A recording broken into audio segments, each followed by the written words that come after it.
Welcome to NTD Newsroom. I'm Stephanie Cox. The Treasury Department is teaming up with other federal agencies to go after drug cartels. We'll tell you what the agency's doing to help stop the flow of illegal drugs across the southern border.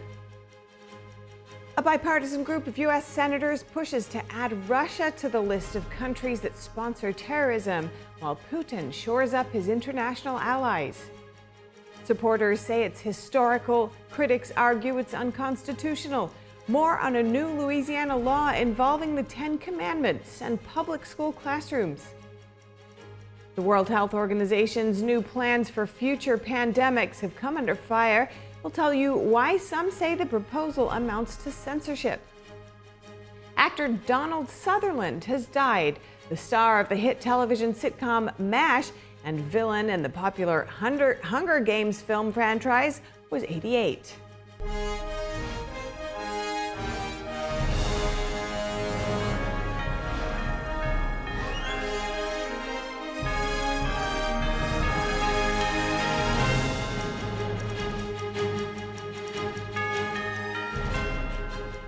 Actor Donald Sutherland has died at age 88. His son, Kefir Southerlands, confirmed his father's death today. The Canadian actor played a prominent role in the hit TV sitcom MASH. More recently, he portrayed villain President Snow in the Hunger Games film franchise. Sutherland told talk show host Charlie Rose in 1998, quote, "I love to feel my hand fit into the glove of some other character. I feel a huge freedom," he said. "Time stops for me."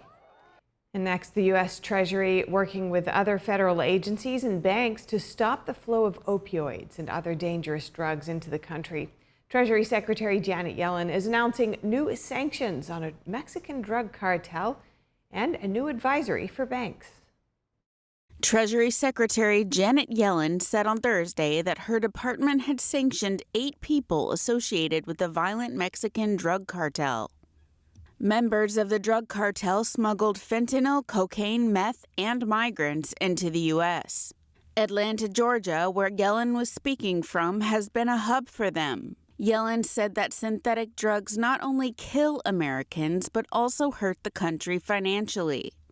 The U.S. Joint Economic Committee estimates that the opioid epidemic cost America nearly $1.5 trillion in 2020. And that's why President Biden has directed the entire U.S. government to use every tool at our disposal to combat the opioid epidemic and save lives. Yellen also made note that overdose deaths from fentanyl have increased in Georgia by more than 200% between 2019 and 2021. The Treasury Secretary said the Biden administration has increased funding for treatment for people addicted to fentanyl and other illegal drugs.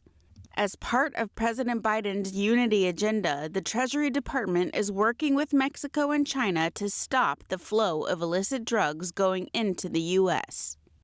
We're also engaging with our foreign partners. Last July, President Biden launched the Global Coalition to Address Synthetic Drug Threats that brings together more than 100 countries and 11 international organizations. And counter-narcotics is a focus in our bilateral relations, including with China, the key source of the precursor fentanyl. Yellen said her agency issued new guidelines to banks. They aim to help banks monitor how drug cartels are laundering money from illicit fentanyl sales. The secretary said her department is committed to sharing more collected data with banks and emphasized the need for better cooperation. And Russian President Vladimir Putin signs multiple agreements with Vietnam in an effort to strengthen ties in Asia. During his state visit, Putin and his Vietnamese counterpart, President Tu Lam, inked deals covering education, science, technology, health, and energy. One significant agreement includes long-term fossil fuel supplies from Russia to Vietnam.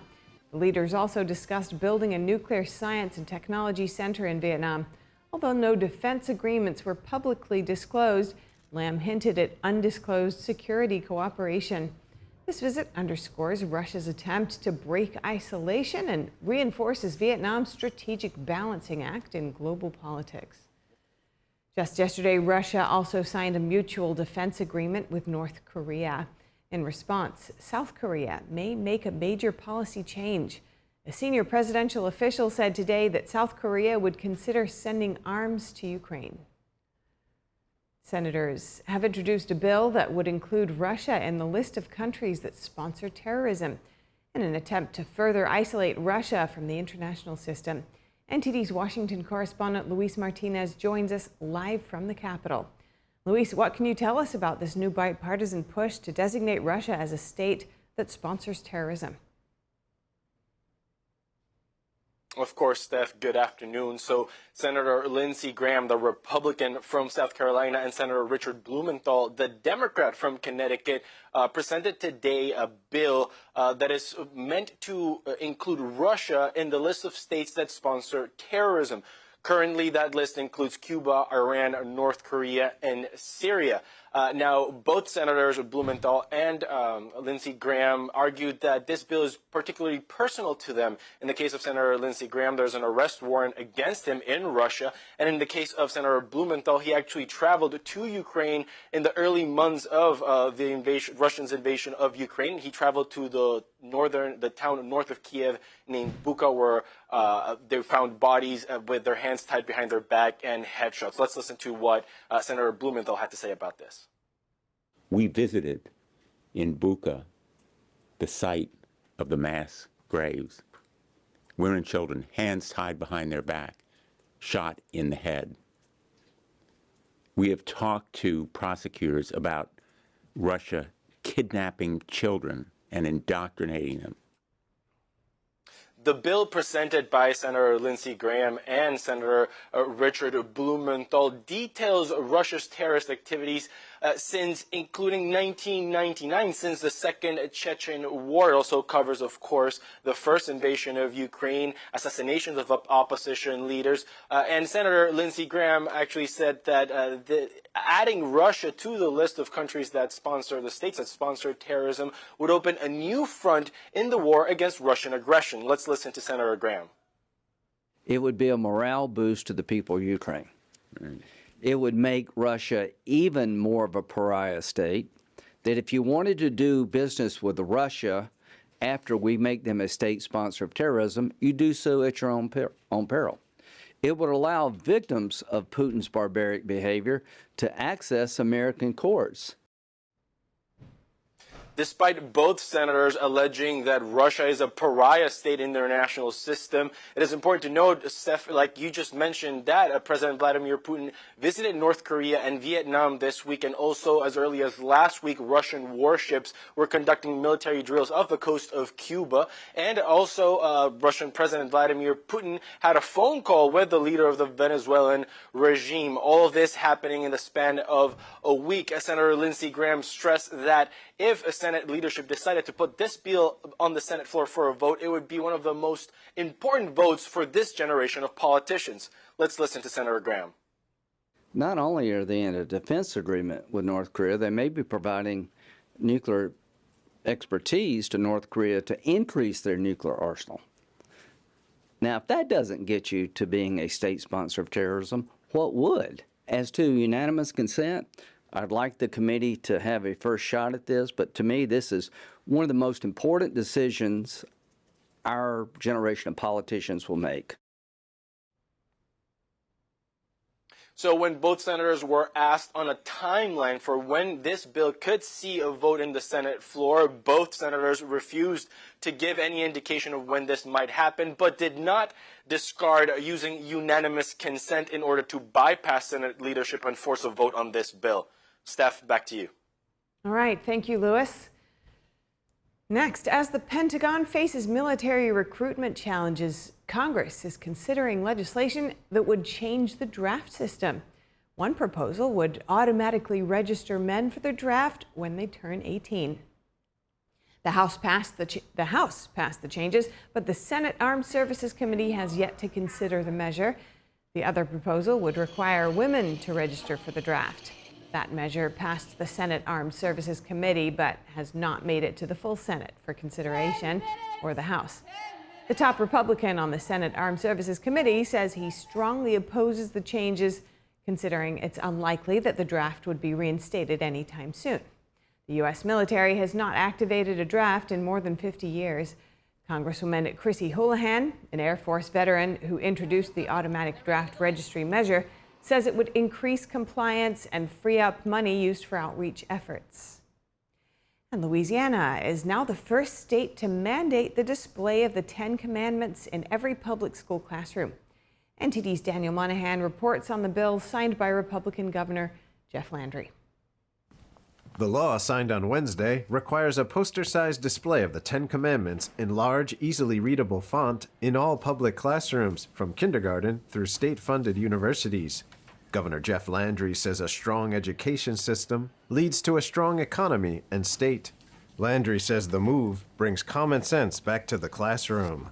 The posters will include a 4-paragraph context statement detailing the historical significance of the 10 Commandments in American public education.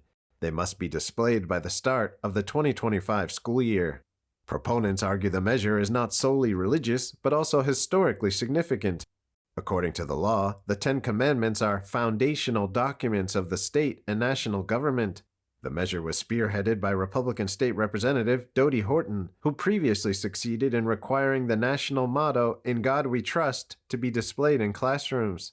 Opponents question the law's constitutionality and plan to challenge it in court. In 1980, a divided Supreme Court struck down a similar Kentucky law. The 5-4 decision found that the law signaled a government endorsement of a sacred text in the Jewish and Christian faiths, in violation of the Establishment Clause of the First Amendment. The Establishment Clause reads, "Congress shall make no law respecting an establishment of religion or prohibiting the free exercise thereof." Educator Tia LeBrun says her opposition to the law is not rooted in a dislike of religion, but rather in what she sees as an elevation of one religion over others. I have really great Muslim teacher friends who are going to now have to display Christianity as the accepted or promoted religion in our state. LeBrun feels politicians should focus on more practical reform, mentioning that Louisiana is ranked 47th nationwide in education. I think if a poster could cure what ails schools, that would have been done a long time ago. The Louisiana law also authorizes but does not require the display of other items in K-12 public schools, including the Mayflower Compact and the Declaration of Independence. Daniel Monahan, NTD News. The United States and Mexico are engaged in a standoff over avocados. The U.S. effectively halted the flow of avocados and mangoes from the Mexican state of Michoacan last week. The U.S. announced the suspension following an incident involving American avocado inspectors. Mexican authorities said 2 U.S. Department of Agriculture inspectors were improperly detained during a protest in the area. U.S. Ambassador to Mexico, Ken Salazar, said the inspectors had been assaulted while inspecting avocados. The Mexican president said yesterday that he would ask his foreign ministry to intervene. Michoacan exports around $3.5 billion worth of avocados a year. U.S. consumes around 1 million tons of avocados annually. Salazar said the suspension would remain in place until security concerns are resolved. And some of the crew from the cargo ship Dolly may be on their way home as early as today. It would be the first time any of the crew are allowed to leave the U.S. since the vessel crashed into the Francis Scott Key Bridge in Baltimore in March. Under a legal agreement, 8 of the crew from the ill-fated vessel will be able to return to their homes. The majority of the ship's crew is from India and Sri Lanka. The deal allows those crew members to leave as lawyers continue questioning them on what exactly happened the night the Dolly crashed into the Francis Scott Key Bridge. Court documents show attorneys for the city of Baltimore originally asking for the men to remain in the U.S. so that they can be deposed in ongoing civil cases. When we come back, some experts are worried about potential censorship in the medical field. How the World Health Organization's updated rules could be used to silence dissenting voices. And fans of McDonald's will soon be loving it when the burger chain offers a new meal combo at an affordable price. That and more after the break.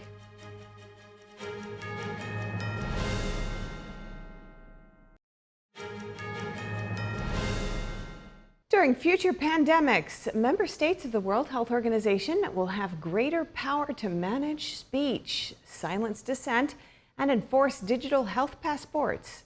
The WHO approved new rules earlier this month on censorship for future pandemics. This is raising concerns among some U.S. health experts. NTD's international correspondent David Vives has the details. The 194 WHO member states didn't reach a consensus on a potential pandemic agreement on June 1st, but the agency adopted an updated version of the international health regulations, and it will be enforced within the next 2 years. The new bill aims to improve cooperation and response to public health emergencies, but it also enforces censorship on divergent viewpoints. Several U.S. medical figures, including physician and biochemist Robert Malone, oppose these updates. These global elites have endorsed and seem to fully believe in. It seems like they have a sense of noblesse oblige, that they truly believe that the world is in danger of a major, we could call it existential crisis. And they seem to truly believe that the solution to this is centralized control, centralized planning, what many of us would call socialist Marxism. During the COVID-19 pandemic, the Biden administration and other Western governments were accused of suppressing health information that contradicted WHO bulletins. Malone says the international health regulation updates originated from the U.S. Department of Health and Human Services under the Biden administration. This is corrupt. This is clearly an exercise in enticement and coercion that is being performed by the United States government in a desperate attempt to get the emerging economies of the world to endorse this agenda from the World Health Organization. These new rules require no ratification and will apply to the U.S. unless reservations are sent within 18 months. David Vives, NTD News, Paris. And a fast food giant is launching a discount meal program for its customers. And Amazon is switching from plastic to paper for its packaging. Here's NTD's Don Ma with today's Business Matters. Okay, thank you very much, Steph. So there's definitely been fast food customers who have been complaining about price hikes. Well, they may soon find some relief here because McDonald's is less than a week away from offering its customers a $5 value meal. So this $5 meal deal was created in hopes of luring back customers and boosting sales. The president of McDonald's USA says they have heard fans loud and clear, and the response comes after viral social media posts circulated that the fast food chain has raised prices beyond the rate of inflation. The value meal is offered only for a limited time and will include a McDouble cheeseburger or a McChicken sandwich, small French fries, 4-piece chicken nuggets, and a small soft drink. There's no word yet about how McDonald's competitors, so like Burger King and Wendy's, may respond to the new $5 offering. But besides that, Amazon is shifting away from the plastic air pillows used for packaging in North America to recycled paper. And that's because it's more environmentally sound. And it says paper just works better. The company also said Thursday that it's already replaced 95% of the plastic air pillows with paper filled in North America and is working toward complete removal by year's end. It's the company's largest plastic packaging reduction effort in North America to date and will remove almost 15 billion plastic air pillows from use annually. Now, almost all customer deliveries for Prime Day this year, which happens next month, will contain plastic, no air pillows, according to Amazon. The company also said that, quote, "We want to ensure that customers receive their items undamaged while using as little packaging as possible to avoid waste and prioritizing recyclable materials."